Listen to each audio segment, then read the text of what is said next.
তো এই মাস ভগবানের অন্তন্য প্রিয় মাস। এই মাসে কেউ যদি 4টা বস্তু করতে পারে, শাস্ত্রীয় স্কন্ধে পুরাণে বলা আছে প্রাতে অর্থাৎ 4টা ভোর 4টার পর উঠে স্নান করতে হবে, তারপর তুলসীতে জল দান করতে হবে, তিলক ধারণ করতে হবে, আর সকাল এবং সন্ধ্যা ভগবানকে দীপ প্রদীপ দান করতে হবে, দেখাতে হবে। তাহলে তার এই মর্তধামে আর আসতে হয় না, গোলক বৈকুণ্ঠ ধাম প্রাপ্ত হয়ে যায়। নিতাই গৌর প্রেমানন্দে হরে হরে। তো এই চরাচর জগতে এই আসা যাওয়া, এই জন্ম মৃত্যুর চক্করে আমরা সবাই পড়েছি, বারবার যাচ্ছি, বারবার আসতেছি। এত লাঞ্ছনা, মাতৃগর্ভে মলমূত্র বিষ্ঠার মধ্যে অবস্থান করিয়েছিলাম। মা যা খেয়েছিল সেই রস নারীর মধ্য দিয়ে আমরা খেয়েছিলাম। এটা খেয়ে মাতৃগর্ভে ধীরে ধীরে বড় হয়েছিলাম। আর আমাদের ভগবান যখন এই পৃথিবীতে পাঠিয়ে দিয়েছে, আমাদের পূর্বচিতি কেউ বলতে পারবে পূর্ব এর জন্য কি আগে ছিলাম? বলতে পারে না। তাহলে আমরা এটা বলতে পারি না এর আগে মানুষ ছিলাম না পশু পাখি ছিলাম, এটা কেউ জানে না। ভগবান এই স্মৃতিটা মানুষের দেয়, তবে দিয়েছে কার? যারা ব্রহ্মজ্ঞ, যারা তপস্বী, তারা বলতে পারে। যেমন ভরতরাজ, তিনি ধার্মিক ছিলেন, তিনি মৃত্যুর সময় হরিণ চিন্তা করার পর হরিণের পেটে চলে গেলেন। কিন্তু হরিণ হয়ে তিনি বুঝতে পারলেন যে আমার জন্মটা কেন আজকে হরিণের গর্ভে যেতে হলো, আমি মৃত্যুর সময় হরিণ চিন্তা করেছিলাম। তাহলে এই জন্য মৃত্যুটা যাতে ভগবানকে স্মরণ করে মরতে পারে। আর যদি স্মরণ করে মরতে না পারি, যদি আমি ধার্মিকও হই, যদি দিন রাত ভগবানের আরাধনা করি, যদি আমার মৃত্যুর সময় ভাবনা অন্য এসে যায়, কিন্তু ওটা হতেই হবে। ওটা শাস্ত্রে বর্ণিত আছে, জং জং বেপি তেজং তো ভাবেত কলেবর। সে যদি ধার্মিক হয়, তপস্বী হয়, মৃত্যুর সময় যদি তার ভগবানের ভাবনা না আসে, অন্য কিছু এসে যায়, তার অন্য জায়গায় যেতে হবে, উপায় নাই। নিতাই গৌর প্রেমানন্দে হরে হরে। তাকে ওই ভাবনা থেকে, যে ভাবনা করে দেহ ত্যাগ করবে, ওই জায়গা যেতে হবে, ওটা ত্যাগ করে তবেই তো আগের স্বীকৃতি তিনি লাভ করতে পারবেন। মৃত্যুর সময় অনেকে চিন্তা করে কি, ছেলেদেরকে বলে বাবা সংসারটা দেখিস, বউ টৌ যা আছে সংসারে যেন অশান্তি না আসে। এটা ভাবনা করে যারা মৃত্যু হবে, শাস্ত্রে বলা আছে তাকে মর্তধামে আবার আসতে হবে। কেন? তার সংসারের আকাঙ্ক্ষা মায়া ছাড়েনি, এই সংসারে তাকে আবার আসতে হবে। এই মৃত্যুর সময় মৃত্যুকে করতে হবে আমাদের জয়। মৃত্যুকে যদি জয় করতে পারি, তাহলে থাকবে না আমার মৃত্যুর ভয়। যে শ্মশান, যে চিতা, ওটা আমরা অপবিত্র করি না। শ্মশান থেকে এসে স্নান করতে হয়। কেউ যদি শ্মশানে যান, ওখান থেকে এসে স্নান করে তবে তো পবিত্র হবে। তাহলে শ্মশান অপবিত্র জায়গা নয়। শ্মশানে কি ছিল? স্বয়ং ভোলানাথ পরম বৈষ্ণব। তাহলে যেখানে বৈষ্ণব রয়, সেই স্থান মহাপবিত্র স্থান হয়। স্বয়ং ভোলানাথ শ্মশানে ছিলেন। কেন? তিনি শ্মশানবাসী, তিনি হচ্ছে সংহারকর্তা। ব্রহ্মা, বিষ্ণু, মহেশ্বর, এই তিনজনের মধ্যে ভগবানকে, এটা ভৃগুমুনি পরীক্ষা করতেছিলেন যে ব্রহ্মা, বিষ্ণু, মহেশ্বর তিনজন, এই তিনজনের মধ্যে ভগবানটা কে হবে সেটা আমি পরীক্ষা করব। কি করলেন? ব্রহ্মার কাছে গেলেন। ব্রহ্মার কাছে গিয়ে বলছে, ব্রহ্মা, এগুলি তুমি কি সৃষ্টি করতেছ? যে তুমি কারো অনেক চোখ দিচ্ছ, কারো চোখ দিচ্ছ না। কেশর চোখ আছে? কেশর চোখ নাই, কিন্তু ওটা তো ব্রহ্মাই সৃষ্টি করছে। এটা তোমার কি সৃষ্টি? তোমার সৃষ্টির ভুল আছে। ব্রহ্মা বলছে, আরে ভৃগুমুনিকে বলছে, আমার সৃষ্টি তুমি ভুল ধরবে? এটা কোনোদিন হতে পারে? ব্রহ্মা রেগে গিয়ে ভৃগুমুনিকে গালাগালি করছে, তুমি আমার সৃষ্টির ভুল ধরো। তখন ভৃগুমুনি বললেন, তুমি ভগবান হতে পারলে না, কারণ ভগবানের যে তোমার গুণ সেটা আমি দেখতেছি না। এবার কোথায় গেলেন?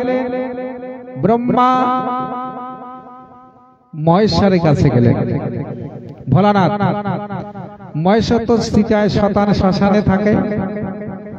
মহেশ্বরকে গিয়ে বলছে, আচ্ছা তুমি যে শ্মশানে মশানে পড়ে থাকো, ছাই ভস্য গায়ে মাখো, তোমার আচরণে ঠিক নাই, একটু গালাগালি না করলে তার ভাবের উদয় হবে না। তখন ভোলানাথ বলছে, আরে ভৃগুমুনি, তুমি আমার আচার নিষ্ঠাকে নিন্দা করো? তুমি জানো না আমি কে? ভোলানাথ ত্রিশূল ছুটছে তাকে মারার জন্য। ভৃগুমুনি বললেন, ইনিও ভগবান হতে পারলেন না। এবার কে বাকি আছে? বিষ্ণু। বিষ্ণু স্বয়ং ভগবান অনন্ত নাগের শয্যায় শুয়ে আছে। আর ভৃগুমুনি কি করলেন? এখানে কোনো কিছু বললেন না, একদম সরাসরি গিয়ে ভগবানের বুকে লাথি মারলেন। আর যেই ভৃগুমুনি ভগবানের বুকে লাথি মেরেছে, ভগবান কি করলেন? ভগবান হাত দুটি দিয়ে ভৃগুমুনির চরণ দুটি ধরে বলছে, মুনিবর, তোমার চরণে আঘাত লাগেনি তো? এই যে আমার কঠিন হৃদয়, তোমার চরণ কমল, এই কমল চরণ দিয়ে আমার হৃদয়কে তুমি বিদীর্ণ করলে, তোমার চরণে আঘাত লাগেনি তো? তখন ভৃগুমুনি বললেন, এই তিনজনের মধ্যে ইনি হচ্ছেন ভগবান। নিতাই গৌর প্রেমানন্দে হরি হরি বল। তাহলে ভগবান হচ্ছে করুণার সিন্ধু, করুণাময় জগৎ। হে কৃষ্ণ করুণার সিন্ধু দীনবন্ধু জগৎপতি, তিনি করুণা করে এই ধরাধামে এসেছেন, কিন্তু তার করুণা আমরা লাভ করতে পারি না। কেন? ভগবান তো সবসময় আমাদের ডাকে, কিন্তু আমরাই যাইতে পারি না। কেন যেতে পারি না? আমরা অর্থের পিছনে ছুটি, অর্থের পিছনে ছুটি ব্যর্থ হয়ে যায়। কিন্তু বাঁচতে গেলে খেতে হবে, আর খেতে গেলে রোজগার করতে হবে। কিন্তু যতটুকু প্রয়োজন সেইটুকু, তার বেশি যদি চাও তাহলে তোমার যন্ত্রণা বাড়বে। যত চাইবে তত পাবে, কিন্তু যেমন ভগবানের কাছে কেউ যদি চায় ধন সম্পদ, ভগবান দেয়। যদি বেশি হয় তাহলে দেখবেন ভগবান তোমাকে ঠকিয়েছে। যত বেশি দেবে তত ভগবানকে স্মরণ করতে পারবে না, কারণ তোমার টাকা গুনতে দিন শেষ। কোন সময় সাধু সঙ্গ করবেন আর কোন সময় ভগবানের চরণে ফুল দেবেন। তোমার এই টাকার হিসাব করতে এখানে সেখানে ছুটতে আর সময় পাবে না। তাহলে যারা ভগবানের কাছে ভক্তি চেয়েছে, কৃষ্ণ ভক্তি, তারাই এ জগতের শ্রেষ্ঠ ধনী ব্যক্তি। তা আমাদের ধন রোজগার করবো কি ধন? পারমার্থিক জগতের ধন। এই যেখানে এসে আমরা হরিকথা শ্রবণ করছি, এখানে এসে হরিকথা শ্রবণ করলে কি পাবো? কি লাভ আছে?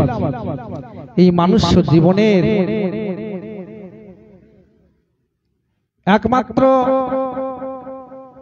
সম্বল হচ্ছে হরিনাম। এখানে এসে সাধুগুরু বৈষ্ণবের কি পেলাম? কৃপা। এই দেহতে একদিন থাকবে না, এই দেহটা আমাদের শিশুকাল থেকে ধীরে ধীরে পরিবর্তন হয় না? আমাদের রূপের মাধুর্যটা আস্তে আস্তে পরিবর্তন হয়। শিশুকাল থেকে বৃদ্ধ পর্যন্ত একরকম থাকে না। তাহলে আমাদের রূপের পরিবর্তন হয়, দেহের পরিবর্তন ঘটে, কিন্তু আত্মার কোনোদিন পরিবর্তন হয় না। শিশুকালে যেমন, বৃদ্ধকালে তেমন। ইনি অবিনশ্বর।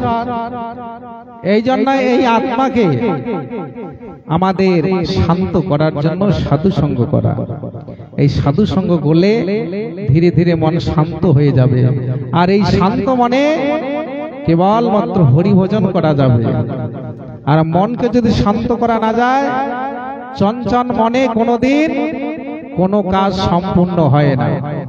রান্না করতে গেলে মন দিয়ে করতে হয়, পড়াশোনা করতে গেলে মন দিয়ে করতে হয়, যে কোনো কাজ করো মন দিয়ে করতে হবে। আর মন যদি চঞ্চল হয় তাহলে আঙ্গুল কেটে যাবে। সবজি রান্না করবেন মন দিয়ে না করলে দেখবেন আনমনা হয়ে গেলে আঙ্গুল কেটে যাবে। তাহলে এই যে মন, এই মনটাকে আমাদের সঠিক জায়গায় পৌঁছাতে হবে। এ মন কি লাগে আইলাম হবে, এখানে কিসের জন্য এসেছিস? অনেকে বলে যে সংসার করতে এসেছি, ছেলে মেয়ের মা বাবা হব, কোটিপতি টাকার মালিক হব, এটাই তো, আর কি না। তোমাকে এখান থেকে যেতে হবে। ওপারে গিয়ে কি বৈতরণী ঘাটে মানুষ যখন মরে যায় বৈতরণী ঘাট পাঠ করে না? ওই ঘাটটা কি করে পার হবে? পড়ি যদি না থাকে।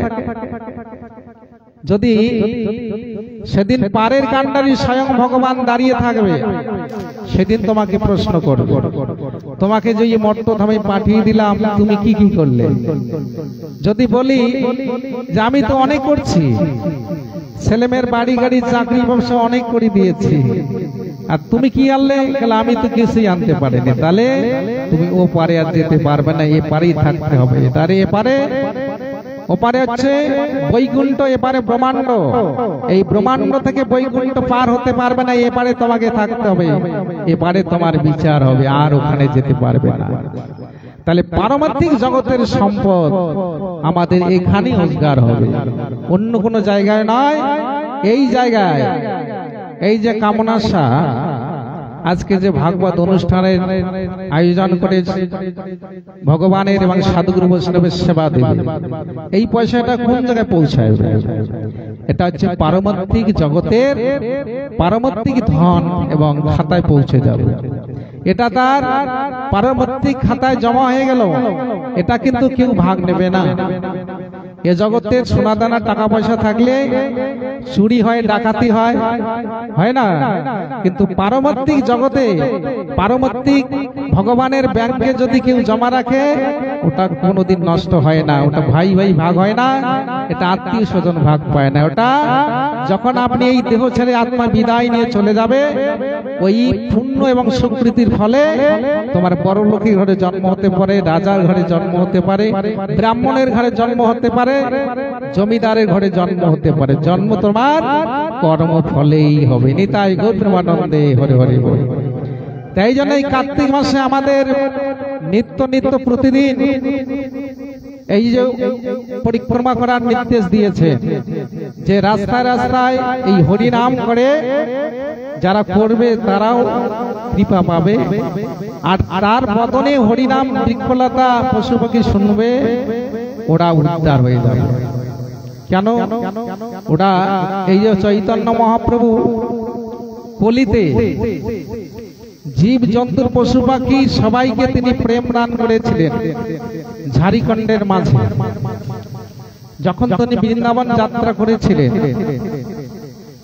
ঝাড়খণ্ডের মাঝখানে মহাপ্রভু একজন ভক্ত সঙ্গে নিয়েছিলেন, তার নাম হচ্ছে ভট্টাচার্য। এই রঘুনাথ ভট্টাচার্য মহাপ্রভুর সঙ্গে ছিলেন। মহাপ্রভু তো প্রেমে আবশ, মহাপ্রভু হাত কিন্তু উপরে, নিচে কোনোদিন নামায়নি। কারণ চৈতন্য মহাপ্রভু চিন্তা করলেন, আমি যদি নিচে হাত নামিয়ে দেই এই জগতের মানুষ হাত আর উপরে তুলবে না, এই জন্য এই জগতের জীবের জন্য হাত আমাকে তুলে থাকতেই হবে। আমাকে দেখে ওরাও লজ্জা নিবারণ করে হাত তুলে আমার সামনে দাঁড়াবে। নিতাই গৌর আনন্দে হরি হরি বল। তাহলে নিজে আচরণ করে জীবকে শিক্ষা দিচ্ছে, কারণ কলির জীব হাত তুলতে লজ্জা করে। তো এই লজ্জাটাকে ঘৃণা, লজ্জা, ভয় এই তিন থাকিতে নয়, এটাকে ত্যাগ করে ভগবানের শরণাগতি হবে। দুই হাত তুলে নৃত্য করতে করতে ঝাড়িখণ্ডের মাঝ দিয়ে যাচ্ছে। ওই সময় ওই মাঝখানে রাস্তায় এক ব্যাঘ্র বাঘ শুয়ে আছে। এটা লক্ষ্য করেছে কে? ভট্টাচার্য রঘুনাথ। ইনি লক্ষ্য করে বলছে, আজকে আমার প্রভুর যে কি গতি হবে। বাঘ কি বুঝবে? বাঘের তো হিংস্র স্বভাব। যেই পা পড়েছে, রঘুনাথ ভট্টাচার্য কি করেছেন? তিনি পিছিয়ে গেছেন। সবার তো জীবনের ভয় আছে, পিছিয়ে গিয়ে একটা ঝোপের মধ্যে লুকিয়ে আছে। আর মহাপ্রভু যেই পা পড়েছে, বাঘটি আক্রমণ করা তো দূরের কথা, মহাপ্রভুর কৃপা পেয়ে গেল। তার যে ভিতরে হিংসা ভাব সেটা দূরে চলে গেল। এই মহাপ্রভুর অঙ্গে পরশে বাঘটি তার হাত নেই, ওই দুইটি পা মহাপ্রভুর সামনে তুলে বলছে, প্রভু আমরা কত অপরাধ করেছি, কত অন্যায় করেছি, এর ফলে আজকে আমাদের এই বাঘ ফুলে জন্ম হয়েছে। তুমি কৃপা করো, পরবর্তী জন্মটা যেন মানুষ হতে পারে। এই বাঘকে দেখে কত শত শত বাঘ ছুটে আসলো জঙ্গলের মধ্যে। এই বাঘগুলিকে দেখে তার পিছে পিছে হরিণ ছুটে আসলো। হরিণগুলিকে দেখে তার পিছে পিছে হাতি ছুটে আসলো। এই হাতিগুলিকে দেখে কত রকমের সাপ ছুটে আসলো। ওই জায়গায় জীবজন্তুর সবাই এসে মহাপ্রভুর কৃপা পাওয়ার জন্য সবাই সেই পা তুলে নৃত্য করছে, মহাপ্রভুকে প্রার্থনা করছে। মহাপ্রভু সবাইকে আশীর্বাদ করলেন, কৃপা করলেন, তোমাদেরকে প্রেম দান করলাম। এই কলিযুগে তোমরা এই দেহ ত্যাগ করার পর তোমরা মানুষ কুলে জন্মগ্রহণ করবে। নিতাই গৌর প্রেমানন্দে হরি হরি বল। এবার মহাপ্রভু বৃন্দাবনের দিকে যাত্রা করলেন, কিন্তু বাঘগুলি ওই মহাপ্রভু পিছনে পিছনে যাচ্ছে। মহাপ্রভু বললেন, ওরে ব্যাঘ্র, তোমরা আমার পিছনে পিছনে কেন যাচ্ছ? তোমরা তো বৃন্দাবনে যেতে পারবে না, তোমরা এই জঙ্গলের মধ্যে থাকো। বাঘগুলি যেন বলতে চাচ্ছে, প্রভু আমরা যে তোমাকে দর্শন করেছি, আর আমার জীব হিংসা করে খেতে চাই না, জীবকে হত্যা করে খেতে চাই না। বাঘগুলি শাস্ত্রে বলা আছে 1 মাস না খেয়েছিল, কোনো প্রাণীকে বধ করেনি। ওরা নিরাহারে সেই গৌরীর যেদিক দিয়ে গিয়েছিলেন সেই দিকে তাকিয়েছিল। না খেয়ে তারা প্রাণ ত্যাগ করেছে, আর কোনোদিন জীব হত্যা করে সারা ভক্ষণ করেনি। তাই গৌর প্রেমানন্দে হরি হরি বল। সেই বৃন্দাবনে গিয়ে যে রাধাকুণ্ড শ্যামকুণ্ড লিপ্ত হয়ে গিয়েছিলেন, যদি গৌরাঙ্গ না হইত তবে কি হইত, কেমনে ধরিতাম রে। রাধার মহিমা প্রেমরস সীমা জগতে জানাতো কে? এই রাধারানীর মহিমার কথা যদি গৌর না আসতো কে জানাতো? ওখানে দাপর যুগে রাধাকুণ্ড শ্যামকুণ্ড ভগবান সৃষ্টি করেছে, আর ওটা ধীরে ধীরে লুপ্ত হওয়ার মতো হয়েছে। ওখানকার মানুষ ধান চাষ করছে, এই রাধাকুণ্ড শ্যামকুণ্ডে ধান লাগিয়েছে। মহাপ্রভু বৃন্দাবনে গিয়ে ওই রাধাকুণ্ডের পাড়ে অঝর নয়নে কাঁদছে, তার জন্য প্রেমের বিকার ধুলায় গড়াগড়ি যাচ্ছে। ওই বৃন্দাবনের ব্রজবাসী ওরা সবাই ছুটে এসে দেখতেছে এটা কোথা থেকে কোন পুরুষ আসলেন। কাউকে কোনো কথা বলে না, শুধু অঝর নয়নে কাঁদে ধুলায় গড়াগড়ি দিয়ে। তাই মহাপ্রভু সেই ধান খেতে নেমে গেলেন। ওই জমিতে নেমে ওই ডোবার মধ্যে ছোট্ট একটু জল ছিল, আর মহাপ্রভু ওই জলের মধ্যে স্নান করতে গেলেন। আর যেই জলে নামলেন, এই জল যেই শরীরের মধ্যে প্রবেশ করলো, মহাপ্রভুর ভাবের বিকার হলো, প্রেমে আবেশ হয়ে সবাইকে বলতে লাগলেন, ইহাই রাধাকুণ্ড, ইহাই শ্যামকুণ্ড, অন্য জায়গায় নয়, এই ধান ক্ষেতের মধ্যে রাধাকুণ্ড লুপ্ত হয়ে আছে। নিতাই গৌরবানন্দে হরি হরি বল। তখন থেকে রাধাকুণ্ড শ্যামকুণ্ড প্রকাশ হলো। কিন্তু এটা দাপুর যুগে ভগবান শ্রীকৃষ্ণ সৃষ্টি করেছিলেন রাধারানী এবং শ্যামসুন্দর। ওটা দাপুর থেকে কলি আসার আগেতে সেটা লুপ্ত হওয়ার মতো, অর্থাৎ বন্ধ হওয়ার মতো হয়ে গেছিলেন। আর গৌর হরি এসে সেটাকে প্রকাশ করলেন। তো এই জন্য রাধার মহিমা প্রেমরস সীমা জগতে জানাতো কে। রাধা ভজনে যদি রতি নাই হলো, কৃষ্ণ ভজন তবে অকারণে গেল। গৌর আমার রাধা ভাব কান্তি দিয়ে এই জগৎকে কি করলেন? প্রেমের বন্যায় ভাসিয়ে দিলেন। রাধারানীর কাছে গিয়ে বলেছে, ওগো রাধে, আমি যে কলিতে যাচ্ছি, কারণ তোমার ভাবকান্তি না হলে আমি এই জগৎকে মাতাতে পারবো না। আমার তো কোনো প্রেম নাই। এই তিন যুগে ভগবান কাঁদেনি। সত্য যুগে নারায়ণ ছিল, তেতা যুগে রামচন্দ্র ছিল, দাপর যুগে শ্রীকৃষ্ণ ছিলেন। তিন যুগে কাঁদলেন না। ভগবান কলিতে এসে কাঁদতে চাইছেন যে কলির জীবের জন্য আমাকে কাঁদিতে হবে, তুমি আমাকে প্রেম দাও ওগো রাধে। তখন রাধারানী বলেছিলেন, হে কৃষ্ণ, তুমি যদি কাঁদতে চাও তবে তোমাকে একটা বস্তু গ্রহণ করতে হবে। সেটা হলো যে এই জগতের ভক্তরা যে তোমাকে স্মরণ করে, ওরা তো তোমাকে কোনো কিছু দিয়ে তোমার আরাধনা করে কাঁদে, কিন্তু তুমি তো কোনোদিন কাঁদো না। তাহলে তুমি আজ পর্যন্ত জানো না কাদার যে কি যন্ত্রণা, কাদার যে কি জ্বালা। তোমাকে কাঁদতে হলে, আমার প্রেম ভাব নিতে হলে ভক্তের দুয়ারে দুয়ারে গিয়ে কাঁদিতে হবে। পারবে তুমি? তখন গৌর হরি চিন্তা করে বললেন, ওগো রাধে, তোমাকে কথা দিলাম, যুগে যুগে এসেছি রাজার ঘরে, কলিতে জন্ম নেব দরিদ্র ব্রাহ্মণের ঘরে। যুগে যুগে করেছি দুই হাত তুলে কৃপা, আর কলিতে তোমার ঋণ শোধ করিতে ভিক্ষার ঝুলি কাঁধে নিয়ে দাঁড়ে দাঁড়ে করিব ভিক্ষা। এই দাঁড়ে দাঁড়ে এই প্রেম ঋণের বোঝা ভিক্ষা করেও যদি শোধ না হয়, আমি নদিয়ার পথে পথে ধুলায় গড়ি দিয়ে কেঁদে বেড়াবো। ওকে রাধে, আমায় কৃপা করো বলে। তাই রাধারানী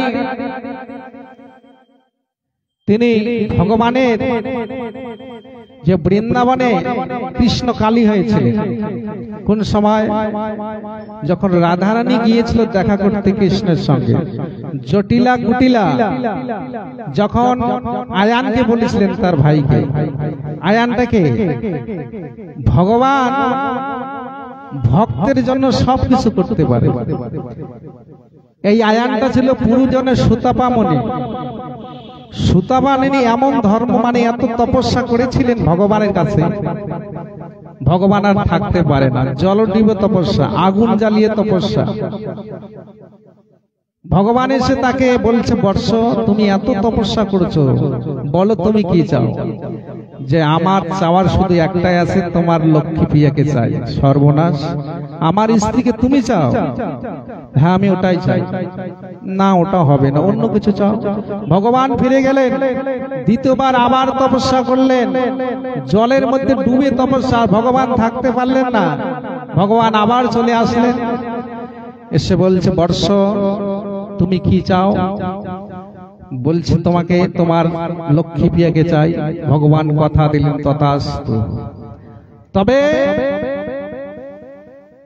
আমার লক্ষ্মী প্রিয়াকে পাবে, তোমার পুরুষত্ব ক্ষমতা থাকবে না। সুতাপামণি সেটাই রাজি হয়েছিলেন। তাই দাপুর যুগে তিনি আয়ান হলেন, আর রাধারানীর সঙ্গে তার বিবাহ হলো। কিন্তু ভগবান আর আয়ানের সঙ্গে রাধারানী ছিলেন জাপটে, কৃষ্ণ ছিলেন গোকুলে। 100 বছর বিরহ ছিল। 100 বছর রাধারানীর সঙ্গে কৃষ্ণের দেখা সাক্ষাৎ হয়েছিল, কিন্তু মিলন হয়নি। আর শ্রীদামও অভিসম্বোধ করেছিলেন রাধারানীকে যে তোমাকে এই জগতের মানুষ মা বলবে না, আর কৃষ্ণের সঙ্গে তোমার 100 বছর বিরহ বেদনা থাকবে। এটা অভিশাপ প্রাপ্ত হয়েছিল।